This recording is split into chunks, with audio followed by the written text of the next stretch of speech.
What's up, guys? You already know what's going on. My name is Andrew, and you're listening to Genuine Radio. Today, I'm here with my friend Denise. Say hi, Denise. Hi.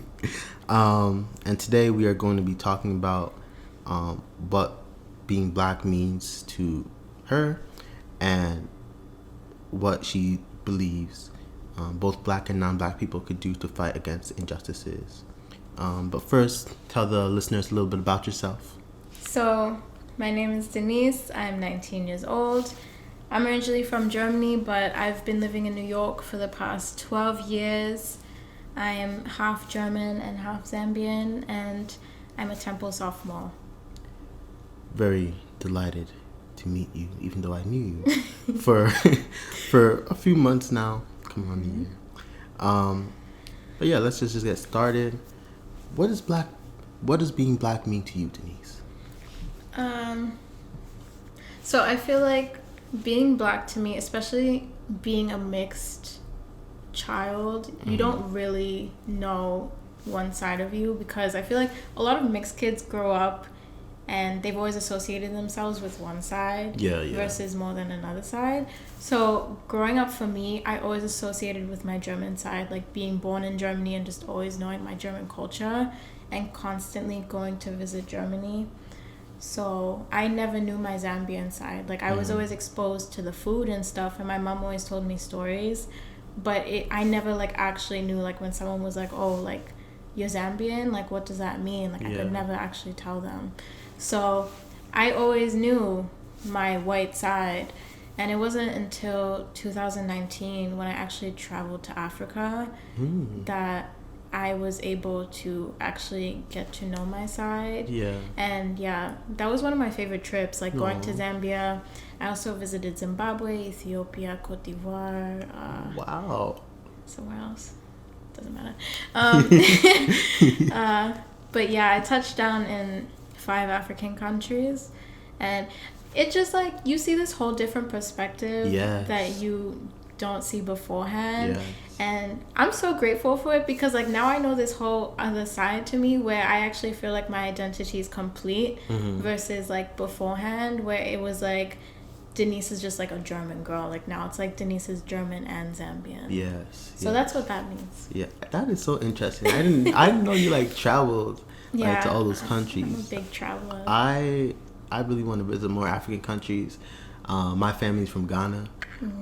So I've been there 5-6 times during my life, and it is beautiful. Like you said, like you get to see, a different perspective. You get to see how different people live their lives, and honestly, it's a bit humbling for me, because like people live simple lives and they're just so thankful and so happy for what they have. And sometimes people here in the United States, or I'm not sure if this is the case in Germany too, like a lot of people are materialistic. And very unappreciative of what they have. They don't know that they take things for granted. They don't know that in other parts of the world they're seen as living very fortunate. So I saw that lesson as very, it helped me to see different things. Yeah, I like that about Africa too, like just seeing how people live and seeing that, you don't need much to go about your day. And especially like, I really love kids and I help kids a lot. And so there was one time when I went into this African village and just like seeing kids like playing with water bottles and like making toy cars like out of water bottles and still having fun. That was so cute. I love that so much. But yeah, it's so nice to see. Right. It really is. One of the things my family does when we go to Africa is we get like school supplies for some of the local kids. And when I tell you, like even getting like a those wooden pencils, like a single wooden pencil, you will see the brightest smile on those kids' faces. It really touched my heart, bro. Like it's just so beautiful, like how like thankful they are for life, Wow. That was nice. Okay, so moving on to the second question. In your opinion, what can both black people and non-black people do to fight against the injustices that Black people face? So definitely for non-Black people, I feel like they need to be educated in a manner that makes sense. Because I feel like so many people have these prejudicial, like, prejudgments. Yeah. And they don't understand what it means to be Black. They just assume that, Black is this, Black is that. And they don't actually understand that there are all these hardships that come along with being Black. Especially like we've seen with the whole BLM movement and just, all these injustices that have been happening. So making sure that you're educated. And I feel like social media has done a really good job at doing that, especially Instagram. Like, we always see those slides about, like, I know what you mean. Just like, helping the Black community and like giving the word out that, like, Black people are going through the struggle, but like here's how to help them and stuff like that. And for Black people, I feel like some Black people need to be educated as well, because just because you're Black doesn't mean you actually understand. Like, there's still like some Black people who are ignorant to the situation, and so everyone needs to be educated in a manner. I think that's the most important thing. Education. Yes, I agree. I feel like the lack of education has led to people dismissing the experiences of others and not taking them as seriously. I know that a few people, before they saw the video of George Floyd and stuff like that, they didn't really think that police brutality was like a big deal, that it actually happened. And people have, like, some other Black people have been saying that for years. Like, oh, we need to fight against these injustices, we need to do this, we need to do that. But other people haven't really had that same drive or urge to speak out or fight against these injustices in whatever way they could. So I definitely do agree. I feel like education is such a big thing. And you're right. As you said, we have social media, we have the internet, we have so many resources that weren't present in our parents' time, that are available to us now, that people have access to educate themselves. So there's really no excuse. There's no excuse. And I feel like also seeing those videos of like George Floyd and all these police brutality things have actually like caused this uprising in people, where people are actually putting a foot down and being like, this isn't okay. Because before, people always spoke about police brutality, but like you said, they weren't taking it serious because they didn't actually know about it. So I guess it's a good thing that people are recording it too, because now it's like, here's concrete evidence about what is happening. And it doesn't just happen in the US, like it happens around the world. So I don't know, I have mixed opinions about like those videos coming out. I feel like, one, a video doesn't have to come out for people to like want to fight against what's going on. But if that's where we are as like a community, as a society, then I mean, it's sad that has to happen, but like watching a video of someone being murdered is not easy at all. But it sparked a movement, you know. But on the other hand, I feel like I personally like seeing all those videos is very traumatizing. I was texting my friend the other day, and I was like, yo, I think I'm getting desensitized to this stuff. Like, I'm worried. Like, what do I do? Like, I can watch a video of a Black person being killed, and like, it wouldn't faze me. Like, it would affect me. I'm like, yo, that was crazy. But like, I'm like, this is normal.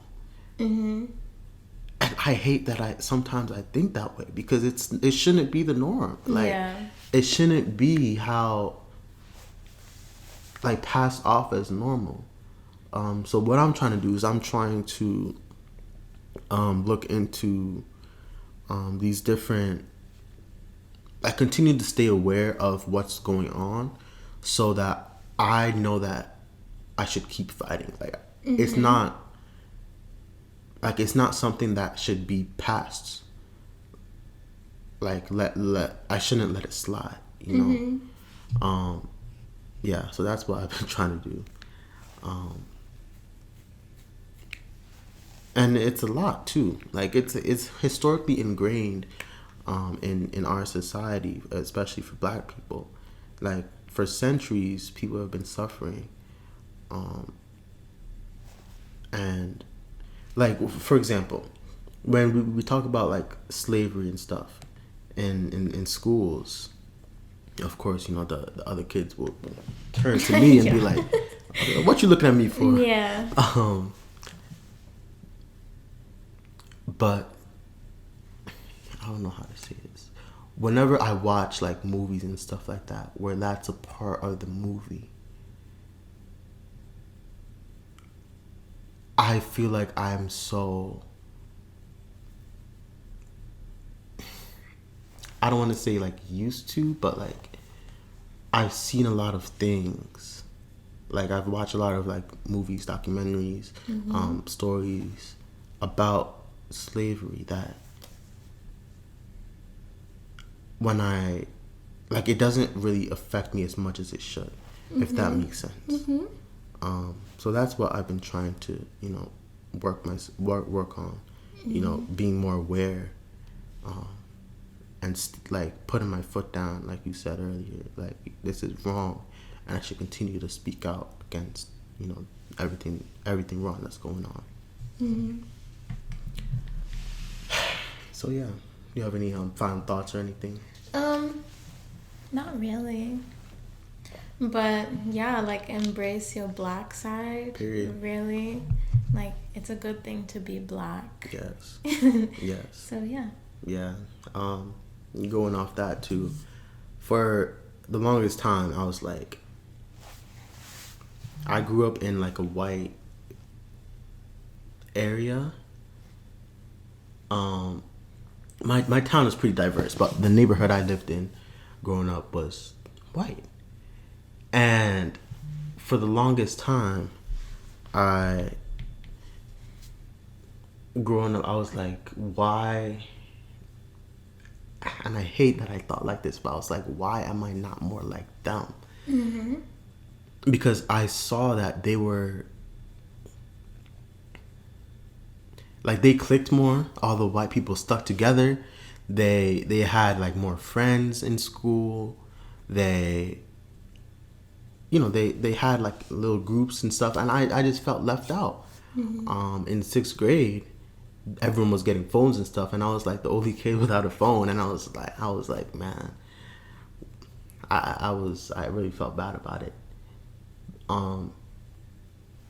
And me being from Africa, I faced a lot of, like, comments about, you're from Africa, you dirty, this and that. I'm like, and again, back then it didn't really, like, I wasn't really aware of, like, what they were saying.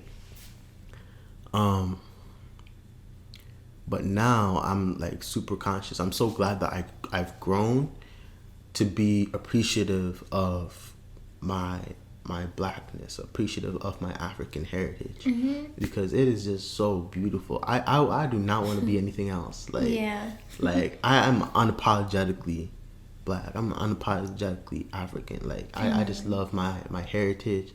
I love my family back in Ghana. I just love every part about myself.